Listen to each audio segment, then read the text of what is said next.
And now we're going to set up a boundary condition. So we have a channel coming down here. It's called Cave Creek, and it crosses into this basin right at the boundary of our project. So I'm going to use the roller wheel to zoom in. I can zoom in and out by rolling the roller wheel up and down. And then I can click the roller wheel and drag my map to pan it. So most Civil 3D, ArcGIS, Global Mapper, Google Earth, they all work like that too, so no big deal there. So we want to add a boundary condition to this basin, and we want to put it right here at the outlet of this hydraulic structure.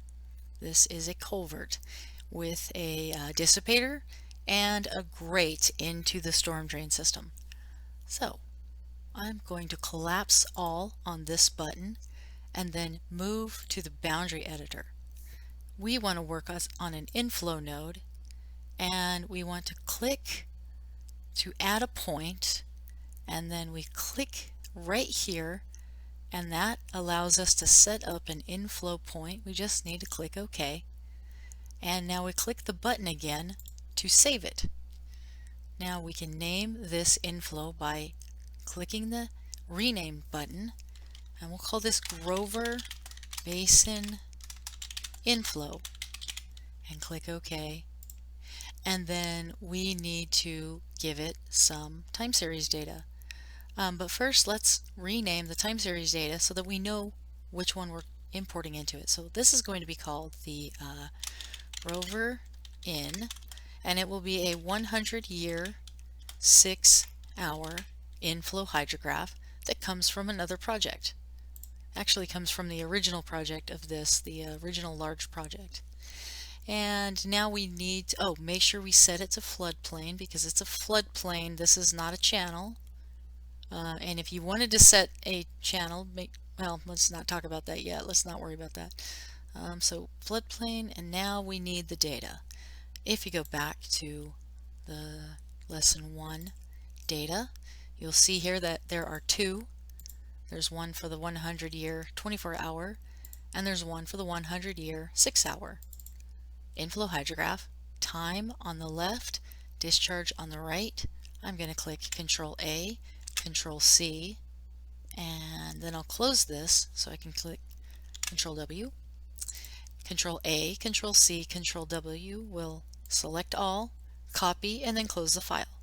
And then once you're in here, you select the first cell, and you either click paste or you hit Control V. And this is automatically updated to cubic feet per second at this time interval in hours. So time in hours on the left, discharge in cubic feet per second on the right. If it was a metric model, it would be cubic meters per second. And then once you have the data set, you can click schematize, and it will convert this user data to Flow2D schema data. That would be the upstream boundary control, and I am not sure what we're supposed to do, so let me see. Add an inflow node.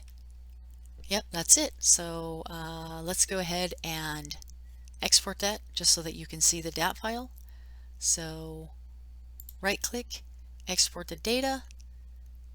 We'll make sure that our file is selected, so we just click select folder, and we just need an inflow element. We don't need everything else.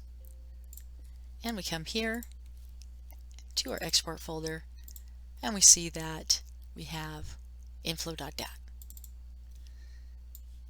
Let me open it in Notepad++. And so in your inflow.dat, F means it's assigned to a floodplain, C means it's assigned to a channel. This is the grid element number. We are running it in graphics mode, so this is what is going to be plotted when you run it in graphics mode. H means a new line of data, and then this is the table from QGIS.